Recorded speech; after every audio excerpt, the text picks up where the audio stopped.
You have outspoken about censorship, ideological conformity, and authoritarianism, especially when it comes to free speech, the ability to say what you want, to stand for things.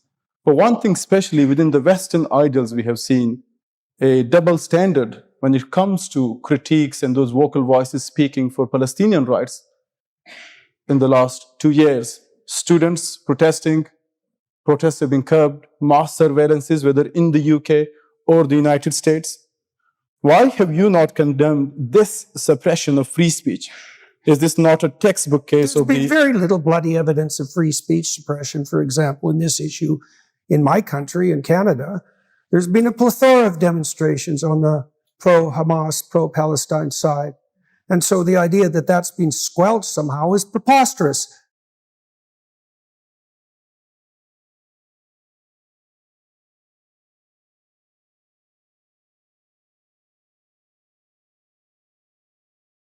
For the past couple of weeks, we point out what should be in the news, because if we don't do that, then you'd have no idea about some very important things that are happening. If you just watch the corporate media, you'd have no idea about these things, like what's happening in Gaza. A flotilla was drone attacked. That's newsworthy in international waters. A flotilla trying to get supplies into Gaza. You don't hear about that at all. And Adam Johnson, who does really great media analysis and critique and has a great podcast with Neem Mashrazi called Citations Needed, he tweeted this thing out that I think is a useful thing to look at. Let's take a look.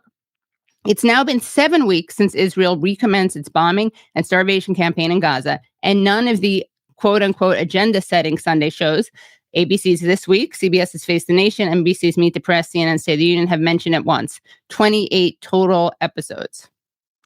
I mean, it's just stunning. 28 episodes, and nobody thinks it's worth mentioning this.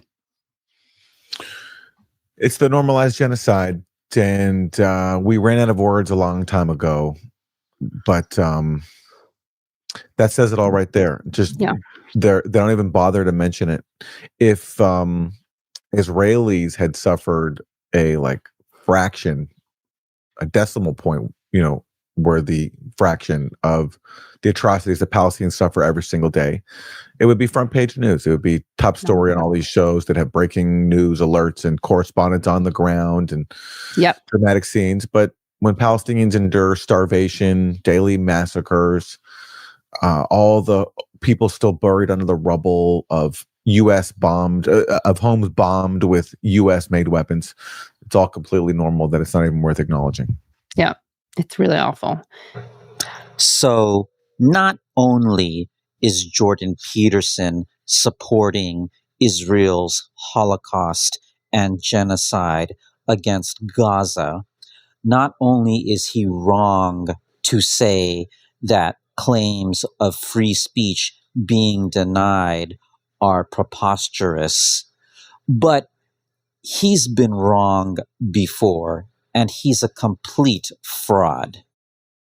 Jordan Peterson has also falsified his qualifications. Jordan Peterson also, years later, claimed that people in Canada were going to go to jail for using the wrong pronouns. No one in Canada has ever gone to jail for using the wrong pronouns. And finally, Jordan Peterson claims that he went 25 days without sleep. This is impossible. If you go without sleep for 11 days, you'll die. So not only is there plenty of examples of free speech denial, but Jordan Peterson also, he claimed that people would go to jail for using the wrong pronouns, which never happened. And he claimed to go 25 days without sleep, which is impossible.